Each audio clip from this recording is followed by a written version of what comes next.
Hello guys, এখন আমের season চলছে, তাই আমি আপনাদের জন্য নিয়ে এসেছি কাঁচা আমের আচার রেসিপি। আমি এখানে 1 কেজি কাঁচা আম নিয়েছি। চাকুর সাহায্যে আমি আমগুলোর ছাল ছাড়িয়ে নিব। ছাল ছাড়ানো হয়ে গেলে আমগুলো আমি পিস পিস করে কেটে নিব। এভাবে করে সবগুলো আম আমি কেটে নিয়েছি। চুলায় কড়াই বসে এতে সরিষার তেল দিয়ে দিচ্ছি 5 ফোড়ন,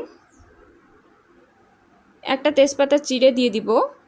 এরপর আমগুলো দিয়ে দিচ্ছি। আমগুলো দেওয়ার পর আমি চামচের সাহায্যে তা নেড়ে চেড়ে নিব। দিয়ে দিচ্ছি 1 চামচ লবণ,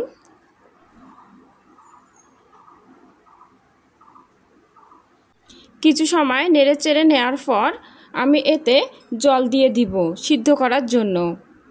ঢাকনা দিয়ে ঢেকে দিব সিদ্ধ হওয়া পর্যন্ত। এরপর ঢাকনা খুলে আমগুলো আমি আবারও নেড়ে চেড়ে নিব। 1 চামচ শুকনা লঙ্কার গুঁড়া দিয়ে দিচ্ছি। আবারও ভালোভাবে নেড়ে চেড়ে মিশিয়ে নেব। আমি পিষুনির সাহায্যে আমগুলো পিষে নিচ্ছি।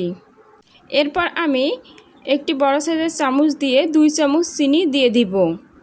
চিনিটা আপনারা আপনাদের পরিমাণ মতো দিয়ে দিবেন। চামচের সাহায্যে নেড়ে চেড়ে নিব।